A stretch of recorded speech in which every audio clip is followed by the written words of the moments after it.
ఊక్కిరి బిక్కిరైపోతున్నా కానీ సర్వశక్తి గల దేవుడు అన్నాడు, భయపడకు. మేఘస్తంభం అగ్నిస్తంభం వెనకాలకు వెళ్ళింది. 30 లక్షల మంది వెనకాలకు వెళ్ళగానే వీళ్ళకి వెలిగిచ్చింది. వాళ్ళకేమిచ్చింది? అతి గట్టి చెప్పాలి. వీళ్ళకేమిచ్చింది? వెనకున్న వాళ్ళకేమిచ్చింది? ఆ చీకట్లో ఇటుగుట్టుకుంటాడు రాలా.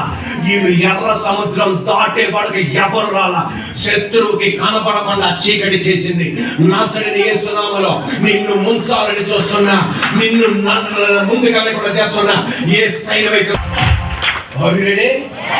చీకటి మీరు చెప్పండి. యేసు నామములో ఈ చీకటి అంతం కావాలి. చీకటి. అబ్రహాంకి పిల్లలు లేరు. ఎవరు లేరు నాన్న? గట్టి చెప్తున్నా. అబ్రహాంకి ఎవరు లేరు? అబ్రహాంకి పిల్లలు లేనప్పుడు దేవుడు అన్నాడు, ఇట్లా అన్నాడు, నేను నీకు కేడమును దానమును అత్యధికమైన బహుమానమునై ఉన్నాను అంటే అన్నాడు, అందరం ఇచ్చావు, ఎందుకు పిల్లలు లేరు, ఏం చేసుకున్నావు, అంతా నా చేపలకి ఇచ్చేస్తాను మొత్తం అంటే, కాదు కాదు ఇట్లా అన్నాడు, బయటికి రా అన్నాడు. ఏం కనబడుతున్నాడు? నక్షత్రాలు కనబడుతున్నాడు, నీ సంతానం అలా చేస్తాను అన్నాడు. ఏం కనబడుతున్నాడు? ఇసుకని అలా సంతానం చేస్తానంటే నా పేరు నమ్ముద్ది అవ్వట్లేదు, ఎంతలాగా ఉంది, నాకేం అర్థం కావట్లేదు.